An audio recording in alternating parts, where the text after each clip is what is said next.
Bangkitlah para tua-tua bangsa Yahudi, imam-imam kepala dan ahli-ahli Taurat, dan mereka membawa Yesus menghadap Pilatus. Di situ mereka mulai menuduh dia, katanya, "Telah dikatakan oleh kami bahwa orang ini menyesatkan bangsa kami. Ia melarang orang membayar pajak kepada Kaisar, dan tentang dirinya ia mengatakan bahwa dia adalah Kristus, yaitu Raja." Pilatus bertanya kepada Yesus. "Benarkah engkau raja orang Yahudi?" Jawab Yesus. "Engkau sendiri mengatakannya." Kata Pilatus kepada imam-imam kepala dan seluruh orang banyak itu, "Aku tidak menemukan kesalahan apapun pada orang ini." Tetapi mereka makin kuat mendesak, katanya, Ia menghasut rakyat dengan ajarannya di seluruh Yudea. Ia mulai dari Galilea dan kini sudah sampai di sini. Ketika Pilatus mendengar itu, ia bertanya, apakah Yesus itu seorang Galilea? Dan ketika tahu bahwa Yesus seorang dari wilayah Herodes, Pilatus mengirim dia menghadap Herodes, yang pada waktu itu ada juga di Yerusalem. Ketika melihat Yesus, Herodes sangat girang. Sudah lama ia ingin melihat Yesus karena ia sering mendengar tentang dia. Lagi pula, ia berharap dapat melihat bagaimana Yesus mengadakan suatu tanda. Ia mengajukan banyak pertanyaan kepada Yesus, tetapi Yesus tidak memberi jawab apapun. Sementara itu, imam-imam kepala dan ahli-ahli Taurat maju ke depan dan melontarkan tuduhan-tuduhan yang berat terhadap Yesus. Maka mulailah Herodes dan pasukannya menista serta mengolok-olok Yesus. Ia mengenakan jubah kebesaran kepada Yesus, lalu mengirim dia kembali kepada Pilatus. Dan pada hari itu juga bersahabatlah Herodes dan Pilatus yang sebelumnya bermusuhan. Lalu Pilatus mengumpulkan imam-imam kepala serta rakyat dan berkata kepada mereka, "Kamu telah membawa orang ini kepadaku sebagai seorang yang menyesatkan rakyat. Kamu lihat sendiri bahwa aku telah memeriksanya. Dan dari kesalahan-kesalahan yang kamu tuduhkan kepadanya, tidak ada yang kudapati padanya. Herodes pun tidak menemukan kesalahan padanya, sehingga ia mengirimkan dia kembali kepada kami. Sesungguhnya tidak ada suatu apapun yang dilakukannya." tetapi mereka berteriak bersama-sama, "Dengarkanlah dia, lepaskanlah Barabas bagi kami." Barabas ini dimasukkan ke dalam penjara berhubung dengan suatu pemberontakan yang telah terjadi di dalam kota dan karena pembunuhan. Sekali lagi, Pilatus berbicara dengan suara keras kepada mereka karena ia ingin melepaskan Yesus. Tetapi mereka berteriak membalasnya, "Salibkan dia, salibkan dia." Kata Pilatus untuk ketiga kalinya kepada mereka, Kejahatan apa yang sebenarnya telah dilakukan orang ini? Tidak ada suatu kesalahan pun yang kudapati padanya yang setimpal dengan hukuman mati. Jadi aku akan menghajar dia, lalu melepaskannya." Tetapi dengan berteriak mereka mendesak dan menuntut supaya Yesus disalibkan. Akhirnya mereka menang dengan teriakan mereka. Lalu Pilatus memutuskan supaya tuntutan mereka dikabulkan. Jadi Pilatus melepaskan Barabas yang dimasukkan ke dalam penjara karena pemberontakan dan pembunuhan itu sesuai dengan tuntutan mereka. Ketika mereka membawa Yesus untuk disalibkan, para serdadu menahan seorang yang bernama Simon dari Kirene yang baru datang dari luar kota, lalu meletakkan salib Yesus di atas bahunya, supaya ia memikulnya sambil mengikuti Yesus. Sejumlah besar orang mengikuti Yesus, di antaranya banyak perempuan yang menangisi dan meratapi dia.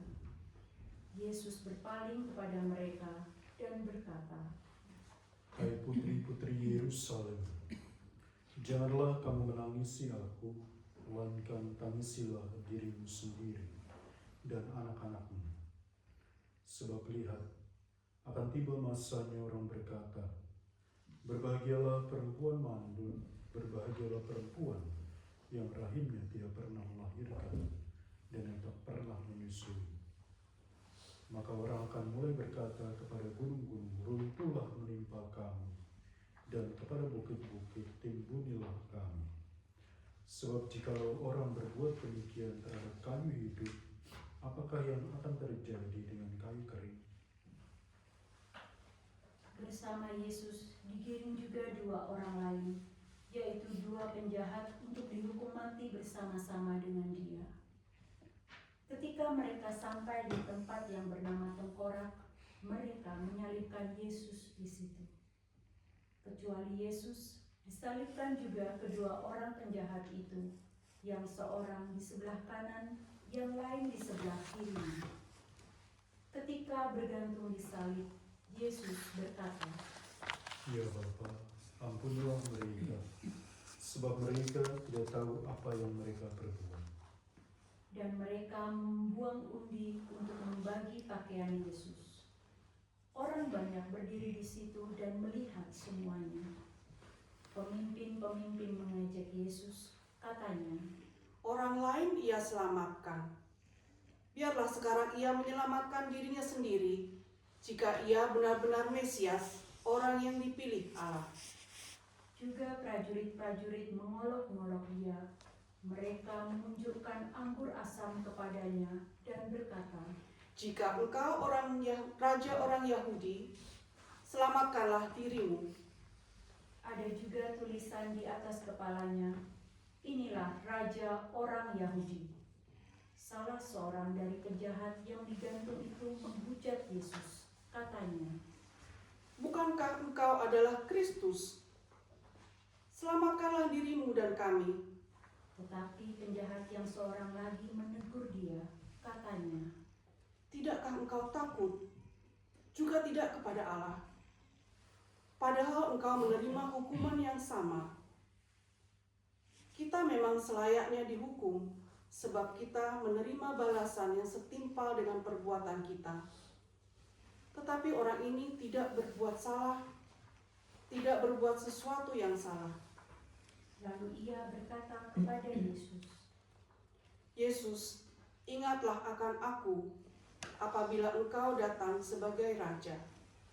kata Yesus kepadanya, Aku berkata kepadamu, sesungguhnya pada hari ini juga engkau akan ada bersama-sama dengan aku di dalam Firdaus. ketika itu kira-kira pukul 12. Kegelapan meliputi seluruh daerah itu sampai jam 3, sebab matahari tidak bersinar. Ketika itu tabir bait suci terbelah dua. Lalu Yesus berseru dengan suara nyaring, Ya Bapa, ke dalam tanganmu kuserahkan nyawaku. dan sesudah berkata demikian, Yesus menyerahkan nyawanya. Saya mengundang kita semua untuk berlutut. Bagi yang tidak bisa, silakan.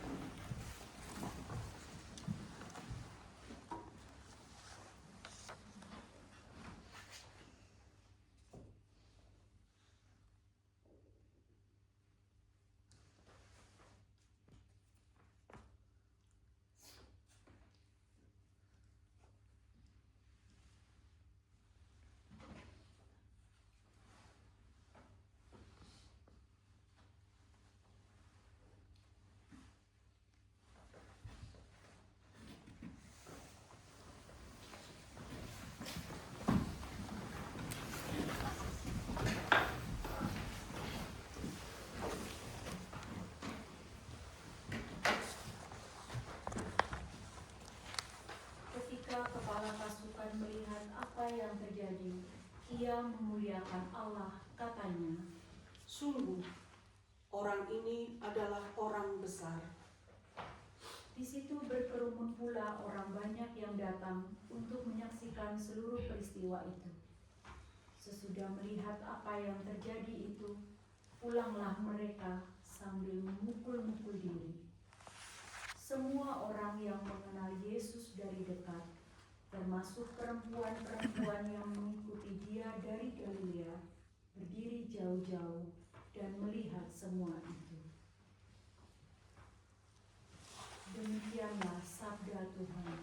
Terpujilah Kristus.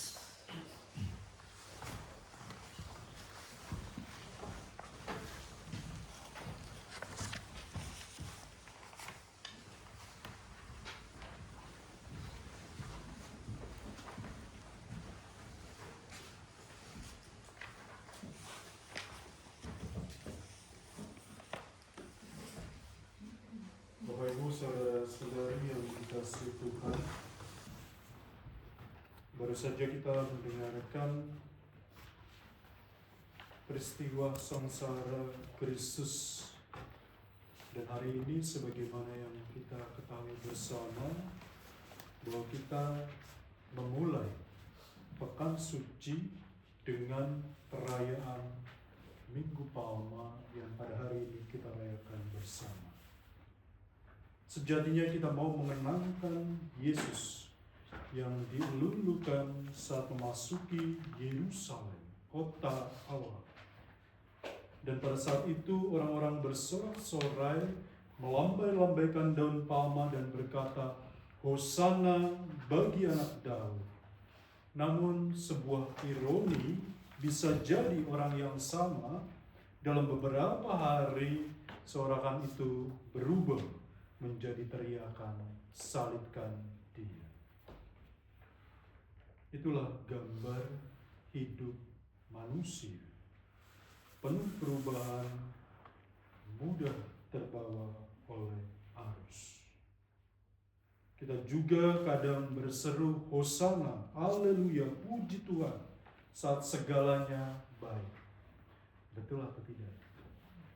Betul ya? Saya juga tuh.